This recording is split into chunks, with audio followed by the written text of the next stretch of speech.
SPA slimming and beauty clinic की जानिब से लेटेस्ट टेक्नोलॉजी से अपना वेट कम करें।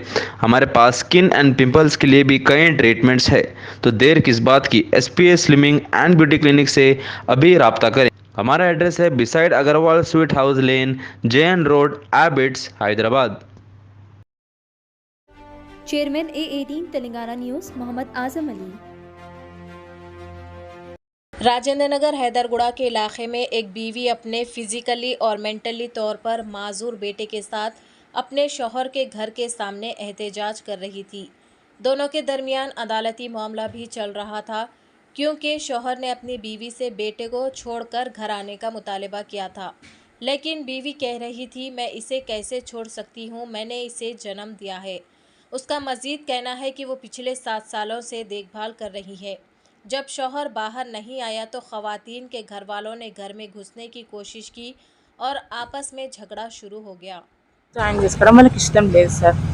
బికాస్ మీరు చూస్తున్నారు కదా ఇక్కడ తెలిసి ఫిజికల్లీ మెంటల్లీ ఛాలెంజ్డ్. నన్ను యాక్సెప్ట్ చేశానని బాబు వద్దు అంటున్నాడు. అది పాసిబుల్ కాదు. Because he's my kid. నేను ఫ్రమ్ బర్త్ ఇచ్చాను. నేను ఒక్కదాన్ని రీజన్ కాదు కదా బట్ పుట్టడానికి. అతను కూడా రీజన్ రెస్పాన్సిబులే కదా. అతని కేరింగ్ కూడా ఉండాలి కదా. నన్ను రమ్మంటాడు, బాబుని వద్దు అంటాడు. బట్ నాకు నా చైల్డ్ కూడా important. With my child I'm happy to join with my family.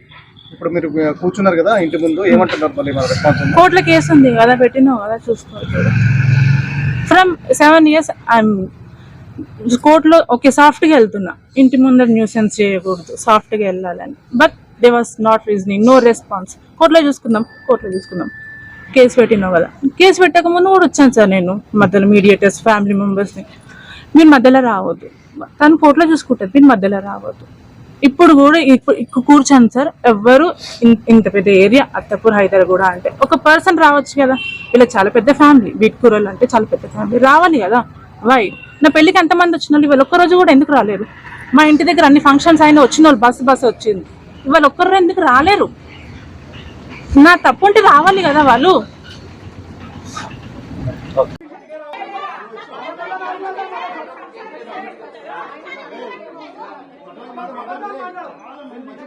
Hello